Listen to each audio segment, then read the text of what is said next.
بسم اللہ الرحمن الرحیم۔ کھانا کھانے کی سنتیں اور آداب کا بیان چل رہا تھا، یہ اس کی آخری لاسٹ ویڈیو ہے۔ اس کے اندر کھانا کھانے کی چند مختلف متفرق جو سنتیں اور آداب ہیں وہ انشاءاللہ بیان کرتے ہیں۔ نبی علیہ الصلوۃ والسلام کی ایک سنت یہ بھی ہے کہ کھانا کھانے سے پہلے جب انسان ہاتھ دھوتا ہے تو انہیں نہیں پوچھنا چاہیے، مطلب کپڑے وغیرہ سے ان کو صاف نہیں کرنا چاہیے، ہاتھ دھو کر آئیں ویسے ہی کھانا شروع کر دیں۔ اور کھانا کھانے کے بعد جب انسان ہاتھ دھوتا ہے تو اس کو صاف اور پونچھ لینا چاہیے۔ اور ایک سنت یہ بھی ہے کہ کھاتے وقت انسان بیٹھنا کیسا ہے، تو اس کی 3 سنت مبارکہ ہیں کہ کھانا کھاتے وقت الٹا پاؤں بچھا دیں اور سیدھا گھٹنا جو ہے اس کو کھڑا رکھیں، ایک طریقہ۔ دوسرا طریقہ یہ ہے کہ انسان سرین کے اوپر بیٹھ جائے اور دونوں گھٹنے کھڑے رکھیں، دوسرا طریقہ۔ اور تیسرا طریقہ یہ ہے کہ 2 زانو ہو کر انسان بیٹھ جائے پھر کھانا تناول کرے۔ تو یہ نبی علیہ الصلوۃ والسلام کی بیٹھنے کی 3 سنتیں ہیں، تو انسان ان تینوں میں سے جس پر بھی عمل کرے گا سنت پر عمل ہو جائے گا۔ اور ایک سنت یہ بھی ہے کہ بسم اللہ زور سے پڑھے تاکہ دوسروں کو بھی آواز پہنچے۔ اگر انسان بھول گیا ہے تو ان کو بھی آپ کی بسم اللہ سن کر آپ کی آواز جائے گی تو ان کو بھی یاد آ جائے گی۔ اور ایک سنت یہ بھی ہے کہ کھانے سے پہلے یہ دعا پڑھ لی جائے، اگر کھانے میں زہر بھی ہوگا تو وہ بھی اثر نہیں کرے گا۔ اس کی ایک الگ سی انشاءاللہ ویڈیو بناؤں گا۔ تو وہ دعا کون سی ہے؟ بسم اللہ وباللہ الذی لا یضر مع اسمہ شیء فی الارض ولا فی السماء یا حی یا قیوم۔ اور ایک سنت یہ بھی ہے کہ اگر شروع میں بسم اللہ پڑھنا بھول گئے تو دوران طعام یاد آنے پر کہے بسم اللہ اولہ و آخرہ۔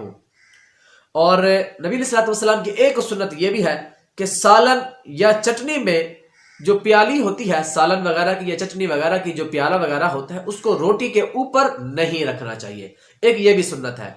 اور ایک سنت نبی علیہ الصلوۃ والسلام کی یہ بھی ہے کہ ہاتھ یا چھری کو روٹی سے نہ صاف کریں۔ ہاتھ کے اوپر سالن وغیرہ لگ جاتا ہے یا چھری کے اوپر کچھ چیز لگی ہوتی ہے سالن وغیرہ کی، تو اس کو روٹی سے نہ پوچھیں۔ اور ایک سنت یہ بھی ہے کہ روٹی اگر دسترخوان پر آ گئی تو سالن کا انتظار کیے بغیر روٹی کو کھانا شروع کر دیں۔ اور نبی علیہ الصلوۃ والسلام کی ایک سنت یہ بھی ہے کہ اول آخر نمک یا نمکین کھائیں، اس سے 70 بیماریاں دور ہو جاتی ہیں کہ جب کھانا شروع کریں تب بھی نمک کے ساتھ یا نمکین چیز کے ساتھ شروع کریں، اور جب ختم کریں تو بھی نمکین یا نمک کے ساتھ جو ہے وہ ختم کریں۔ اور ایک سنت یہ بھی ہے کہ روٹی جو ہے وہ ایک ہاتھ سے نہ توڑے، کیونکہ یہ مغرور لوگوں کا طریقہ ہے، 2 ہاتھوں سے روٹی توڑنی چاہیے۔ اور ایک سنت طریقہ یہ بھی ہے کہ روٹی الٹے ہاتھ میں پکڑ کر سیدھے ہاتھ سے روٹی توڑنی چاہیے، الٹے ہاتھ میں روٹی پکڑ لیں اور سیدھے ہاتھ سے روٹی توڑ لیں، تو یہ بھی ایک سنت بار کا طریقہ ہے۔ سیدھے ہاتھ سے کھائیں، الٹے ہاتھ سے نہ کھائیں نہ پئیں، کیونکہ یہ شیطان کا طریقہ ہے اور یہ بھی سنت ہے۔ اور روٹی 3 انگلیاں یعنی بیچ والی، شہادت کی اور انگوٹھے کے ساتھ، یہ بیچ والی اور یہ شہادت والی اور یہ انگوٹھا، یہ 3 انگلیوں کے ساتھ کھانا، یہ بھی سنت مبارکہ ہے۔ اگر بلا عذر 4 یا 5 انگلیوں کے ساتھ کھا لے تو بھی جائز ہے، لیکن اگر عذر ہو تو بغیر عذر کے چوتھی یا 5ویں انگلی جو ہے اس کو ساتھ نہیں ملا سکتے۔ اور نبی علیہ الصلوۃ والسلام کی ایک سنت یہ بھی ہے، لقمہ یا روٹی کا ٹکڑا یا اناج وغیرہ کے دانے گر جائیں تو انہیں اٹھا کر پونچھ کر صاف کر کے کھا لینا چاہیے، کیونکہ اس لیے کہ کھانا جو ہوتا ہے وہ مغفرت کی دعا کرتا ہے، ایک روایت میں یہ بھی آتا ہے۔ اور نبی علیہ الصلوۃ والسلام کی ایک سنت یہ بھی ہے کہ دسترخوان پر جو دانے وغیرہ گر گئے انہیں مرغیوں یا چڑیوں وغیرہ یا بکری وغیرہ یعنی کسی جانور وغیرہ کو ڈال دیا جائے، تو یہ ہے کہ اناج جو ہوتا ہے وہ ضائع ہونے سے بچ جاتا ہے۔ اگر ہم سے بچ جاتا ہے تو ہمیں چاہیے کہ پرندوں درندوں وغیرہ کسی کو بھی ڈال دیں تاکہ وہ ضائع ہونے سے بچ جائے، کوئی نہ کوئی کھا لے گا۔ اور ایک سنت مبارکہ یہ بھی ہے کہ کھانے میں کسی قسم کا عیب نہ لگائے، مطلب یہ نہ کہیں کہ لذت دار نہیں، کچا رہ گیا۔ کوئی نہ کوئی انسان جو محنت کرتا ہے تو اس کے سامنے آپ یہ مت کہیں کہ ہاں جی کھانے میں یہ چیز کم ہے، یہ چیز کم ہے۔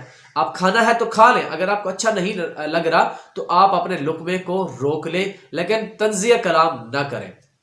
اور نبی علیہ الصلوۃ والسلام کی ایک سنت یہ بھی ہے کہ برتن کے بیچ میں سے ابتدا نہ کریں، بلکہ اپنے قریب کے کنارے سے شروع کریں، ہر طرف انسان کو ہاتھ نہیں مارنا چاہیے۔ اور ایک سنت یہ بھی ہے کہ اگر طباق میں کئی طرح کے کھانے ہوں تو مختلف جگہوں سے کھانے میں حرج نہیں، جس طرح ابھی بیان کیا ہے کہ بیچ میں سے نہ کھائیں۔ اگر ایک طباق کے اندر مختلف قسم کے کھانے پڑے ہیں کہ یہاں پر اور ہے، دوسری طرف دوسرا ہے، تیسری طرف تیسرا کھانا پڑا ہے، تو انسان ہر طرف سے کھا سکتا ہے، مطلب ہر طرف ہاتھ ڈال سکتا ہے۔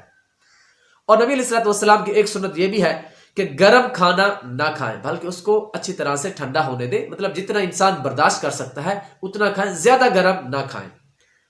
اور پھونک بھی نہ ماریں، نہ ہی سونگنا چاہیے۔ پھونک ہے اس کو بھی نہیں مارنا چاہیے، چاہے چائے وغیرہ ہو یا دودھ ہو، کوئی بھی ہو تو اس کو پھونک وغیرہ بالکل نہیں مارنی چاہیے۔ اور نبی صلی اللہ علیہ وسلم کی ایک سنت یہ بھی ہے کہ کھانے کے دوران اچھی اچھی باتیں کرنی چاہیے۔ جان بوجھ کر کھانا کھاتے ہوئے چپ رہنا آتش پرستوں کا طریقہ ہے، کہ جان بوجھ کر انسان خاموش رہتا ہے۔ ایک تو یہ ہوتا ہے کہ انسان اکیلا کھا رہا تھا، کوئی بات کرنے والا ہے ہی نہیں، یا کوئی بات ہی نہیں ہے تو انسان، لیکن صرف یہ سوچ کر کہ چپ رہنا ہی اچھی بات ہے تو چپ رہنا کھانے کے وقت، تو یہ نبی علیہ السلام نے ارشاد فرمایا کہ یہ آگ پرستوں کا جو ہے، بت پرستوں کا طریقہ ہے، تو اس سے بھی بچنا چاہیے۔ کھاتے وقت اچھی اچھی باتیں کر لینی چاہیے۔ اور نبی علیہ السلام کی ایک سنت یہ بھی ہے کہ کھانے کے دوران اس قسم کی باتیں نہ کی جائے جس سے لوگ گھن کھاتے ہیں، جیسے بری باتیں یا کوئی بھی ایسی چیز یا ایسی باتیں جس سے دوسرے لوگ جو ہیں وہ گھن کھائیں کہ یہ کیسی باتیں کر رہے ہیں، تو اس طرح کی باتیں سے بھی پرہیز کیا جائے۔ اور نبی علیہ السلام کی ایک سنت یہ بھی ہے کہ کھانے کے بعد اچھی طرح سے انگلیاں وغیرہ جو ہے ان کو چاٹ لینا چاہیے، اور برتن کو بھی اچھی طرح سے صاف کر لینا چاہیے، ورنہ انگلیاں، شیطان جو ہے وہ انگلیاں چاٹتا ہے، اس لیے اچھی طرح سے بالکل صاف انگلیاں کر لینی چاہیے، بعد میں ہاتھ دھو لینا چاہیے۔ اور نبی علیہ السلام کی ایک سنت مبارکہ یہ بھی ہے کہ کھانے کے بعد جو شخص برتن صاف کر لیتا ہے تو برتن اس کے لیے دعا کرتا ہے اور کہتا ہے کہ اللہ تعالیٰ تجھے جہنم کی آگ سے آزاد کرے جس طرح تو نے مجھے شیطان سے آزاد کیا۔ اور ایک روایت میں یہ بھی ہے کہ برتن اس کے لیے استغفار بھی کرتا ہے۔ تو کوشش کریں کہ جب بھی کھانا کھائیں تو برتن کو اچھی طرح سے بالکل صاف کر لینا چاہیے، کوئی ذرے باقی نہ رہ جائے، کیونکہ ایک تو نبی علیہ السلام کی یہ بھی سنت ہے کہ ہمیں معلوم نہیں کہ کس کھانے کے کس ذرے کے اندر برکت ہے، تو ہو سکتا ہے جو ذرا ہم نے چھوڑ دیا ہو سکتا ہے اسی کے اندر برکت ہو، تو اس کو کھا لینا چاہیے۔ ایک یہ، اور ایک اس میں یہ بھی فائدہ ہے کہ جو کھانا بچ جاتا ہے تو اس کو شیطان جو ہے وہ چاٹتا ہے، تو اس سے بہتر ہے کہ شیطان کو نہ دیا جائے، اس سے بچایا جائے۔ جب ہم کھا لیں گے تو وہ کھانا بھی، برتن بھی ہمارے لیے استغفار کی دعا کرے گا، یہ کہتا ہے کہ جس طرح تو نے مجھے شیطان سے بچایا، اللہ پاک تجھے جہنم سے نجات عطا فرمائے۔ اور کھانا کھانے کے بعد تنکے سے دانتوں کا خیال کرنا، تنکے وغیرہ سے، تو یہ بھی ایک سنت مبارکہ ہے۔ اور کھانا کھانے کے بعد یہ دعا پڑھیں، الحمدللہ الذی اطعمنا وسقانا وجعلنا من المسلمین۔ اور اگر کسی نے کھانا کھلایا، اگر آپ کو کسی نے کھانا کھلایا، آپ کہیں پر مہمان گئے ہیں، تو پھر آپ نے یہ دعا پڑھنی ہے، اللہم اطعم من اطعمنی واسقی من سقانی۔ اور اگر آپ نے دودھ وغیرہ پیا ہے کھانے کے دوران یا کھانے کے بعد، تو آپ یہ دعا پڑھیں، اللہم بارک لنا فیہ وزدنا منہ۔ اور نبی علیہ السلام کے ایک سنت مبارکہ یہ بھی ہے کہ جس رکابی وغیرہ میں کھانا کھایا اسے دھو کر پی لے تو ایک غلام آزاد کرنے کا ثواب مل جاتا ہے۔ دیکھیں کتنی پیاری سنت مبارکہ ہے کہ جو انسان برتن بچ جاتا ہے یا کھانا وغیرہ تو اس کو دھو کر پی لینا چاہیے، اس کو ضائع نہیں کرنا چاہیے۔ اور نبی علیہ السلام کی ایک سنت مبارکہ یہ بھی ہے کہ چھوٹے چھوٹے لقمے لیں اور اچھی طرح سے چبا کر ان کو کھایا جائے، اچھی طرح چبا کر کھائیں۔ اور ایک نبی علیہ السلام کی سنت مبارکہ یہ بھی ہے کہ مٹی کے برتن میں کھانا افضل ہے، کہ انسان جب کھانا کھائے تو اس کو مٹی کے برتن کے اندر استعمال کرے، مٹی کے برتن کے اندر کھانا وغیرہ ڈال کر پھر اس کو کھائے۔ تو یہ بھی ایک حدیث مبارکہ ہے اور نبی علیہ السلام کی سنت مبارکہ بھی ہے۔ اور نبی علیہ السلام نے یہ بھی فرمایا، حدیث میں آتا ہے کہ جو اپنے گھر میں مٹی کے برتن بنواتا ہے فرشتے اس گھر کی زیارت کرنے کے لیے بھی آتے ہیں۔ تو یہ دیکھیں کتنی پیاری سنت ہے، اور مٹی کے برتن کے اندر کھانا کھانا اور بھی بہت فوائد ہے۔ اور نبی علیہ السلام کی ایک جو سنت مبارکہ وہ یہ بھی ہے کہ نبی علیہ السلام کو حلوہ، شہد، سرکہ، کھجور، تربوز، ککڑی اور لوکی یعنی کدو شریف کی سبزی جو ہے یہ بھی بہت پسند تھی۔ یہ اشیاء ہمارے نبی علیہ السلام کو بہت زیادہ پسند تھی۔ اور نبی علیہ السلام کی ایک سنت یہ بھی ہے کہ گوشت میں دست یعنی بازو اور گردن اور کمر کا گوشت میں ہے، یہ نبی علیہ السلام کو پسند تھا۔ گوشت کیا جو انسان کھاتا ہے تو اس کے اندر نبی علیہ الصلوۃ والسلام کو بازو اور کمر کا گوشت اور گردن یہ ہمارے نبی علیہ الصلوۃ والسلام کا پسندیدہ گوشت تھا.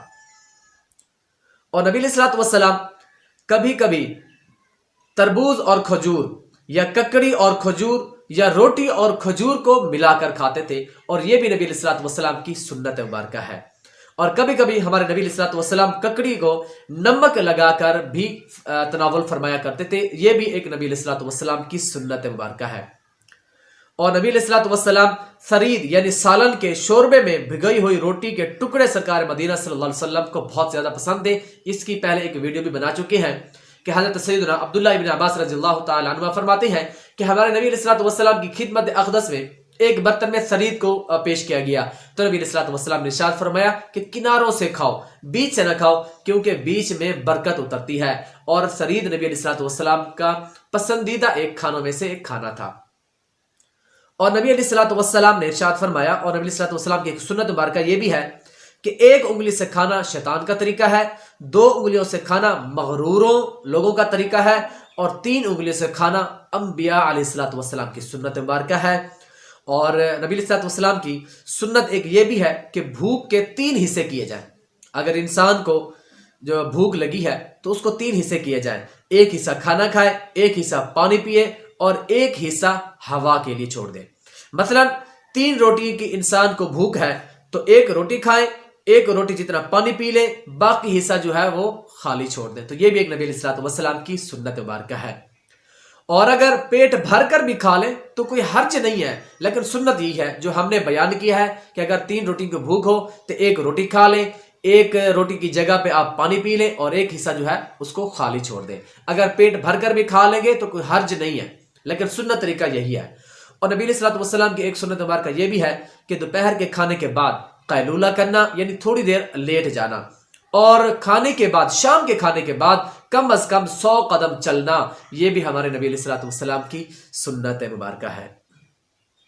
اور نبی علیہ الصلوۃ والسلام کی ایک سنت مبارکہ یہ بھی ہے کہ کھانے کے بعد کم از کم الحمدللہ ضرور پڑھ لینا چاہیے کہ یا اللہ تیرا شکر ہے کہ تو نے ہمیں یہ عطا فرمایا. اور نبی علیہ الصلوۃ والسلام کی ایک سنت مبارکہ یہ بھی ہے کہ کھانے کے بعد مسواک کرنا 2 کمسن غلام آزاد کرنے سے زیادہ ثواب ملتا ہے. تذکرۃ الواعظین کے اندر یہ موجود ہے کہ فرماتے ہیں کھانے کے بعد مسواک کرنا 2 کمسن غلام آزاد کرنے سے بھی زیادہ ثواب ملتا ہے انسان کو. تو کھانے کے بعد مسواک وغیرہ بھی کر لینا چاہیے. اور نبی علیہ الصلوۃ والسلام کی ایک سنت مبارکہ یہ بھی ہے کہ کھانے کے بعد ہاتھ اچھی طرح دھو کر پونچھ لیں. صابن وغیرہ بھی انسان استعمال کر سکتا ہے، جس طرح پہلے بیان کیا تھا کہ پہلا جو نبی علیہ الصلوۃ والسلام کی سنت مبارکہ وہ یہی بیان کی تھی کہ کھانا کھانے سے پہلے جو انسان ہاتھ دھوتا ہے تو اس کو نہیں صاف کرنے چاہیے، اس کو نہیں پہنچنے چاہیے، بلکہ کھانا کھانے کے بعد جب انسان ہاتھ دھوتا ہے تو اس کو انسان صاف وغیرہ کر سکتا ہے. اور کاغذ سے پوچھنے سے منع فرمایا. نبی علیہ الصلوۃ والسلام نے کاغذ وغیرہ سے ہاتھوں کو پوچھنے سے بھی منع فرمایا. تولیے وغیرہ سے پوچھ سکتے ہیں ہاتھ دھونے کے بعد. اور پہنے ہوئے کپڑے سے بھی ہاتھ کو صاف نہیں کرنا چاہیے کہ جب انسان ہاتھ دھوتا ہے کھانا کھانے کے بعد تو اپنے کپڑے وغیرہ سے جو انسان نے پہنا ہوتا ہے تو اس سے بھی ہاتھ کو صاف نہیں کرنا چاہیے، اس سے بھی منع فرمایا.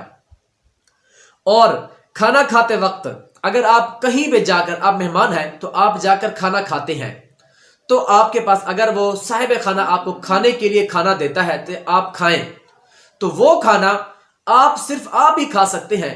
اس کے علاوہ جو کوئی بھی انسان باہر سے آئے گا یا جس نے آپ کو کھانا دیا، جس کے آپ گھر پہ کھانا کھانے کے لیے گئے ہوئے ہیں، اگر اس کا بھی بیٹا آ جائے تو آپ اس کو بھی کھانا نہیں دے سکتے، کیونکہ اس نے آپ کو صرف کھانے کی اجازت دی ہے، اس نے آپ کو اس کا مالک نہیں بنایا، وہ کھانا آپ کی ملکیت میں نہیں ہے. یہ ویسے ایک الگ سا ٹاپک ہے، تو اس پر بھی ایک الگ سی ویڈیو ضرور بنائیں گے انشاءاللہ تعالی. تو آپ کوشش کریں کہ جب کھانا آپ کسی کے ہاں کھانے جاتے ہیں تو جو کھانا آپ کو صرف کھانے کی اجازت کے لیے دے دیا جاتا ہے تو وہ کھانا آپ اس کے بیٹے کو بھی نہیں دے سکتے، نہ اس کے خادم کو دے سکتے ہیں، اور نہ کسی آپ دوسرے آدمی کو کھانے کے لیے دے سکتے ہیں، کیونکہ وہ آپ کی ملکیت میں نہیں ہے. اس کے الگ سے انشاءاللہ ایک ویڈیو بناؤں گا. اللہ پاک ہم سب کو ہمارے پیارے نبی علیہ الصلوۃ والسلام کی سنت کے مطابق کھانا کھانے پینے کی توفیق عطا فرمائے، آمین بجاہ النبی الامین۔ یہ کھانے پینے کی سنتیں اور متفرق جو سنتیں ہیں وہ بھی بیان کی ہیں، اللہ پاک ہم سب کو عمل کرنے کی توفیق عطا فرمائے۔ اگر ہماری ویڈیو پسند آئے تو اس کو لائک کریں اور شیئر کریں اور سبسکرائب کریں، تو آگے سے انشاءاللہ تعالی پانی پینے کی سنتیں اور لباس پہننے کی سنتیں اور مزید اس طرح کے جو انسان ڈیلی روٹین کی طور پر انسان جو کام کرتا ہے وہ انشاءاللہ تعالی بیان کریں گے۔ اللہ پاک ہم سب کو عمل کرنے کی توفیق